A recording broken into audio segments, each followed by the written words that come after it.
Welcome back, everybody, to the deep dive. This time, we're tackling the book of Zephaniah. Oh, excellent choice. It's such a small book, but it really packs a punch. Yeah. I mean, this is one that really grapples with, I think, a pretty universal question, which is, can there be joy? Yeah. Even when we're talking about judgment? Absolutely. And Zephaniah really embodies that tension beautifully, I think. Yeah, and we've got some fascinating notes here. Yes. And some great commentary to help us unpack this one. That's going to be good. So chapter 1 jumps right in. Right into it. Right into it with this incredibly vivid description of God sweeping everything away. Yeah. That doesn't pull any punches. It's intense. It's meant to get your attention. How do we as modern readers even begin to reconcile that image of, kind of this sweeping judgment with God of love and mercy? Well, that's the thing. The judgment that's being described here is not arbitrary. Yeah. It's not random. It's a consequence of turning away from God. And what's really interesting is that Zephaniah is not just addressing the outwardly wicked here. Yeah. He's also talking to those who are lukewarm in their faith. Oh, interesting. The ones who say, the Lord will do nothing, either good or bad. Oh, wow. So it's not just avoiding bad behavior. It's about actively seeking God. Yeah, he's challenging us to examine, where we might be indifferent or passive in our relationship with God. Are we truly seeking him, or are we just kind of going through the motions? I mean, that's a really good question to consider. Because I know for myself, sometimes it is easy to just kind of go through the motions without really deeply engaging. And that's where this whole concept of the remnant comes in, even in the midst of this judgment. Right. God promises to preserve a faithful few. Okay. Those who humble themselves and who seek him with all their hearts. So this remnant is like a glimmer of hope amidst all this darkness. But who are they? That's a good question. Is it a specific group, or is it more of a symbolic idea? That's a question that theologians have been debating for centuries. Oh, really? Some people see it as a literal group, like a specific lineage or community. Okay. Others view it more symbolically as just a representation of those who remain faithful to God, regardless of, their background or their circumstances. So there's room for different interpretations there, which is... Absolutely. What's fascinating to me, though, is how this idea of a remnant, it connects to other parts of the Bible as well. Oh, yeah. I mean, we see this in the story of Noah, of Abraham, of the exile in Babylon. It seems to be like a recurring theme. This idea that God always preserves a faithful people, even when everything's falling apart around them. Yeah. It's a reminder that no matter how bleak things may seem, God's purposes are ultimately going to prevail. That is encouraging. So even in the midst of all this judgment, there's this underlying message of hope. Absolutely. And this promise of restoration. That's the beauty of Zephaniah. But how does that actually play out in Zephaniah? Well, what does that restoration look like? Chapter 2, it kind of shifts gears a little bit. Okay. From the judgment to repentance. It's a call to action. It urges people to seek the Lord, all you humble of the land. Okay. It's an invitation to turn away from wickedness and embrace, humility and righteousness. And it's not just about individual repentance, though, right? No, it's bigger than that. It feels like there's this broader sense of societal transformation. Yeah. It's talking about, nations being gathered and transformed by God's grace. So it's not just individuals being saved. It's about the whole world. The world being made right. Being set right. Yeah. That brings us to chapter 3. Here we go. This is where things get really interesting. Yeah. Zephaniah describes this incredible image of God singing over his people. Oh, yeah. That's a powerful image. Right. That's not something you hear every day. No, it's not. What is the significance of that? It's amazing, isn't it? That imagery. It's one of those beautiful and I think profound passages in the whole book. This idea that God sings over his people. It just speaks to the depth of his love and the joy he finds in redeeming us. It's like a personal serenade. It is. It's so tender. It's so intimate. Yeah. And I think it really challenges us to think about our relationship with God in a new way. Yeah. It's not just about rules and regulations and, trying to please him. It's about love and joy and delight. God doesn't just tolerate us. He celebrates us. So we have this powerful contrast in Zephaniah, this severity of judgment on the one hand, and then this overwhelming tenderness of God's love on the other. So how do we reconcile these two seemingly opposite ideas? Well, Hashtag TTS, the deep dive episode 2024-11-28, part 2 of 3. Yeah. I think that's the heart of Zephaniah's message, right? It's not about choosing one or the other. It's understanding how they coexist.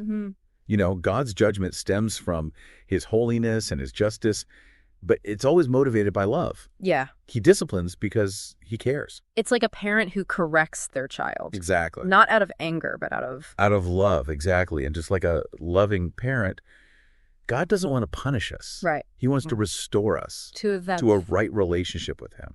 And that's where the joy comes in. Okay, so let's unpack that a bit more. You mentioned earlier that this idea of God singing over his people has really deep theological significance. Yeah. So what does it tell us about God's character? Well, you know, this imagery of God singing, it goes beyond just a joyful sound. It's a powerful metaphor for God's active engagement in our lives. Okay. In the ancient Near East, yeah, you know, singing wasn't just entertainment. It was often associated with creation, victory, covenant renewal. So when Zephaniah describes God singing, yeah, he's not just saying God is happy. He's saying God is actively working to restore and renew his people. Precisely. He's intimately involved in our lives. He rejoices over us. Wow. And he's actively working to bring about our redemption. That is such a beautiful and encouraging thought. You know, it makes me think about how often we can view God as distant or uninvolved. Right. But Zephaniah presents a very different picture. Absolutely. He challenges us to see God not as this passive observer, right, but as this passionate participant in our lives. Wow. He's not just the judge. He's also the redeemer, the one who brings beauty from ashes and joy from sorrow. So what does this all mean for us practically? How can we experience this joy and restoration in our own lives? Well, I think it starts with recognizing our need for God. Okay.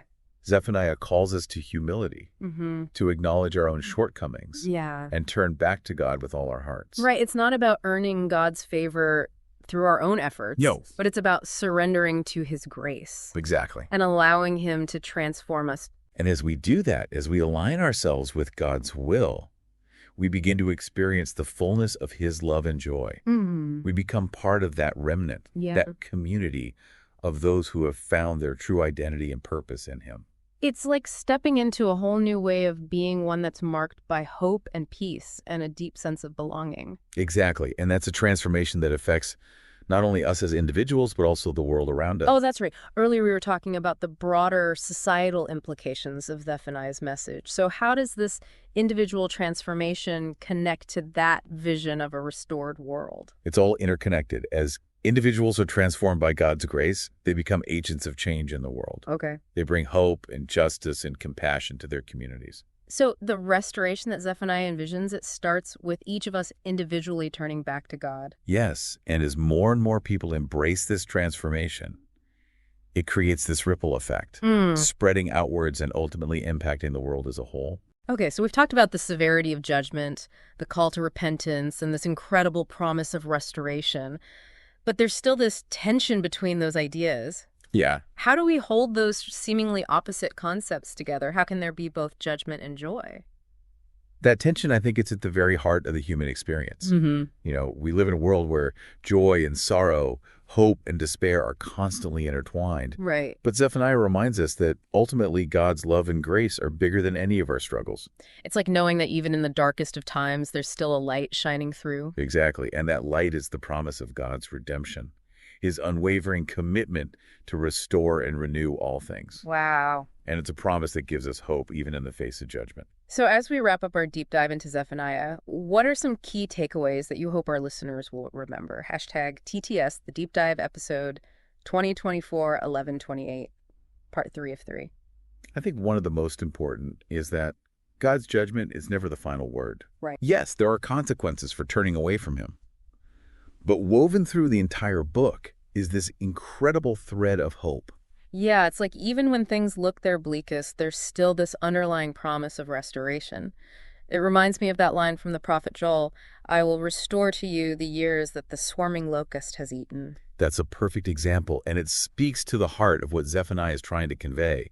God longs to restore us not just individually, but as communities, and even on like a global scale. So it's not just about saving souls. It's about restoring wholeness to the whole world. To the whole world, yes. Yeah. And that restoration, it begins with each of us. Oh, okay. turning back, to God allowing his grace to transform us from the inside out. Mm. And as we embrace humility and seek righteousness, we become part of that remnant, that community of hope that shines brightly, even in the midst of darkness. And that transformation, that shift toward righteousness, and doesn't stop with us, though, does it? Yeah. It ripples It outwards, does. impacting our relationships, our communities, and Yes. ultimately the world around us. Precisely. It's like a seed that's planted and it grows and it produces fruit that nourishes and sustains others. And Zephaniah challenges us to be those seeds of hope, those agents of change who bring God's love and justice to the world. So as we wrap up our deep dive into Zephaniah, what's one thing you would want our listeners to really take to heart? I would say this: no matter where you are in your journey, no matter how far you may feel from God, remember that his love for you is steadfast and unwavering. He rejoices over you. He sings over you. And he longs to restore you to a place of wholeness and joy. That's a beautiful message to end on. Thanks for joining us on this deep dive into Zephaniah. We hope you've discovered some new insights and are inspired to seek God's restoration in your own life and in the world around you.